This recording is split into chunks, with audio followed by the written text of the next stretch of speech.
বুধবার মধ্যরাতের পর বৃহস্পতিবারও রাতভর পাকিস্তানের বিভিন্ন স্থানে ড্রোন হামলা চালানোর চেষ্টা করে ভারত। লাহোর, অ্যাটক, গুজরানওয়ালা, চাকওয়াল, রাওয়ালপিন্ডি, ভাওয়ালপুর, মিয়ারো, ছোর ও করাচির কাছাকাছি ড্রোন হামলার চেষ্টা করে বলে জানিয়েছে পাকিস্তানের আন্তঃবাহিনী জনসংযোগ পরিদপ্তর ISPR।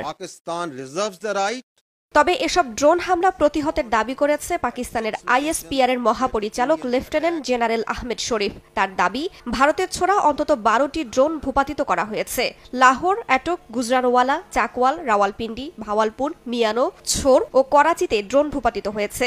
ভারতীয় ড্রোনের কারণে 4 জন পাকিস্তানি সেনা আহত হয়েছে বলে জানান মহাপরিচালক। এছাড়া একটি সরঞ্জামে আংশিক ক্ষয়ক্ষতি হয়েছে। এই ঘটনার ধারাবাহিকতায় সিন্ধুর মিয়ানো এলাকায় এক বেসামরিক নাগরিক নিহত হয়েছেন, আহত হয়েছেন একজন বলেও জানানো হয়। ভারতের সেনাবাহিনী মসজিদ ও বেসামরিক নাগরিকদের লক্ষ্য করে ড্রোন হামলার চেষ্টা করে বলে জানিয়েছে ISPR প্রধান। পাকিস্তানের সশস্ত্র বাহিনী সতর্ক অবস্থায় রয়েছে বলেও জানান তিনি।